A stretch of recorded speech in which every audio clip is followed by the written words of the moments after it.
Eve here, and today I decided to do another food/drink inspired makeup look since a lot of you guys really liked my Cinnamon Dolce Latte makeup look. And I decided to go with a little bit more of a Thanksgiving theme. I don't know about you guys, but one of the classic foods that my family always has at Thanksgiving is green bean casserole with like the crunchy little onions on top. You know, the golden ones, those ones. They're the best kind. This makeup look is inspired by that particular dish. So there's olive green tones and yellow tones in it.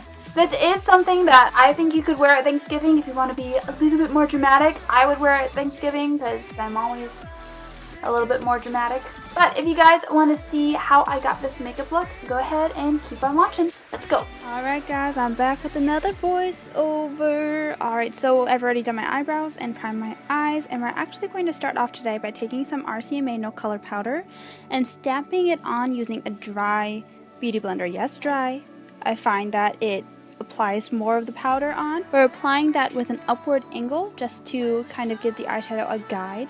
And then heading into the Jaclyn Hill palette, we are first picking up the shade MFEO, or Made for Each Other, and we're using that as our transition shade. It's kind of like a darker transition shade, and that's why I wanted to use it.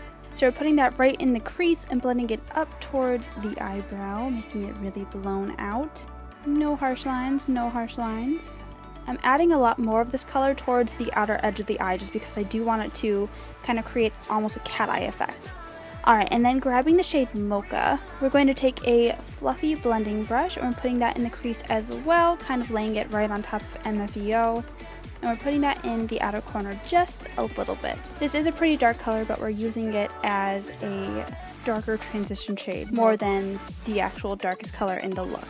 So we're using circular motions just to make sure that everything is really blended into the eye, but the pigment isn't completely lost. And then once we're happy with that, we're going back in with MFEO, making sure to further bring that color up towards the eyebrows to make sure that everything is really blown out. And this also is just going to really eliminate any harsh lines that we have created with the Mocha shade. Alright, and now grabbing the shade Pukey, which is kind of like a dark pukey yellow color. I really don't know how else to describe that. We're putting that pretty much everywhere that we put the Mocha. This is just going to kind of help warm up that shadow without losing any of the intensity.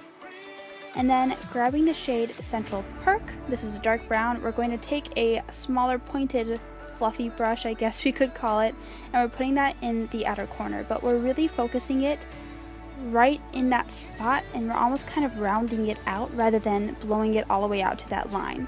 This way the outer corner is defined, but then it gets blended away into almost nothing towards the temples.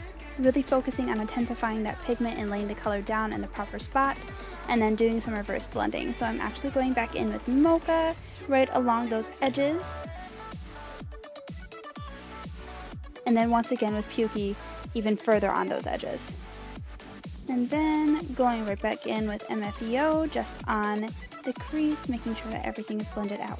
Now grabbing the Anastasia Beverly Hills Artist Palette, I'm grabbing the shade Anaconda. I will go ahead and list some replacement shades since this palette is discontinued, but I'm going to grab this shimmery green color and I'm popping it right on my lids, but I'm only putting it onto the center part of my eyes. I'm not taking that color into the inner corner just because we're using another color there, so I'm really packing on the shimmer right above my pupil, blending it into the Central Perk and Mocha combination that we have going on there.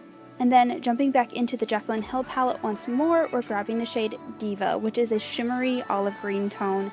There is a little bit of a blue undertone with this, but mostly the green is what gets picked up. At least when I look at it, that's what gets picked up. But we're putting this mostly in the inner corner, and I'm actually taking that flat edge and sort of cutting the inner crease. And then I'm reapplying Anaconda just to make sure that pigment isn't lost. And then because I don't want it to be a full cut crease, I'm going over the edges of those green colors and then reapplying Central Perk just to make sure the intensity is still there. And then because I didn't think this was dark enough, I'm actually going in with the shade Soda Pop on an even smaller pencil brush, and I'm just going to put it in that kind of rounded outer V area, making sure it doesn't cover up any of the outer blending that we have going on. And then I'm taking Central Perk a little bit more into the crease and then doing some reverse blending. So going back in with Mocha, and then once we're happy with that, we're going to brush away that RCMA no color powder, and then we're going to put on the rest of our face. And then for the lower lash line, I'm actually starting with the shade Central Perk. I didn't want to go in with Soda Pop just because I thought that was too dark for the lower lash line. So I'm running that just on the outer part of the lower lash line, just under the pupil, kind of mirroring what we did on the top. And then when we're ready, I'm going to take a pencil brush and I'm using the shade Pukey and I'm blending that shadow out just on the outer corners once again. And then taking the shade Creamsicle, which is more of a yellower shade, and then I'm blending that into the inner third of the lower lash line. And then taking the crease brush with no added product, I'm just going to further blend that out just to make sure there isn't any harsh lines on my lower lash line as well. Alright, so this is a very old Anastasia Beverly Hills palette, but I'm grabbing that gold shade right there and I'm popping that into the inner corners just to give me a really gold highlight. And then grabbing my 24/7 Urban Decay liner in the shade Mushroom, I'm lining my waterline with that. And then we're going to bronze up my face with the Physicians Formula Butter Bronzer, putting that under my cheekbones.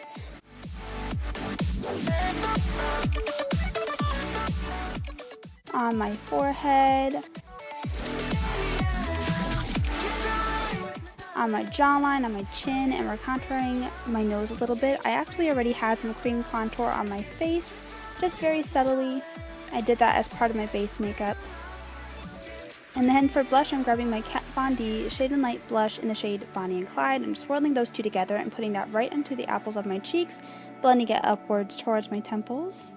And then I'm brushing away that bake and blending it into my cheeks as well, just to make sure that everything is seamless. And then I'm baking my nose a little bit just to kind of help clean up that contour. Alright, and then for highlighter, I'm starting out with the Becca Shimmering Skin Perfector liquid in the shade Moonstone.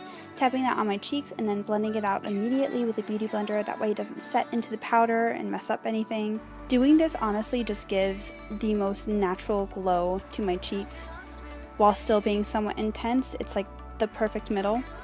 Putting that on my nose and my Cupid's bow as well. And then because I'm extra, I'm going to grab the shade Beam onto my highlighting brush and putting that on the tops of my cheeks and down the center of my nose. And then I'm using that as well to further highlight the inner corner of my eyes, just because I thought that gold shade was too dark. And I'm putting it on my Cupid's bow and underneath my brow bone just a little bit. Alright, then brushing away that nose contour, and to set my face, we're grabbing my favorite NYX Dewy Finish Setting Spray. Letting that dry before we move on. And then for my lips today, I was having a little trouble trying to figure out what I wanted to do, but I ended up going with my Kat Von D Everlasting Liquid Lipstick in the shade Lolita 2. This has been one of my favorite fall shades this season. Going straight in. I don't really use a lip liner when I do liquid lipsticks. I don't really find the need. Just be very careful. Alright, and then when we're happy with that, we're going to go ahead and curl my eyelashes to prep it for the mascara. And today we're using the Buxom Lash Mascara.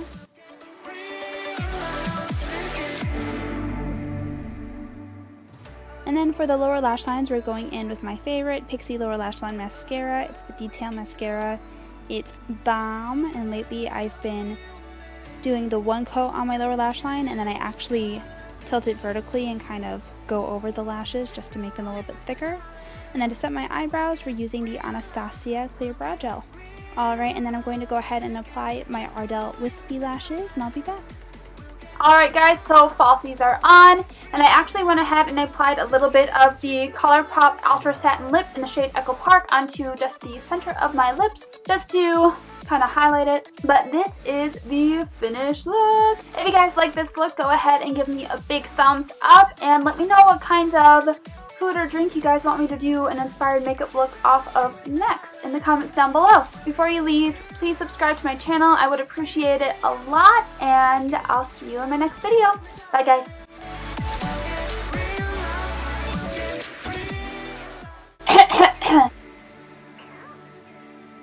There's spit everywhere.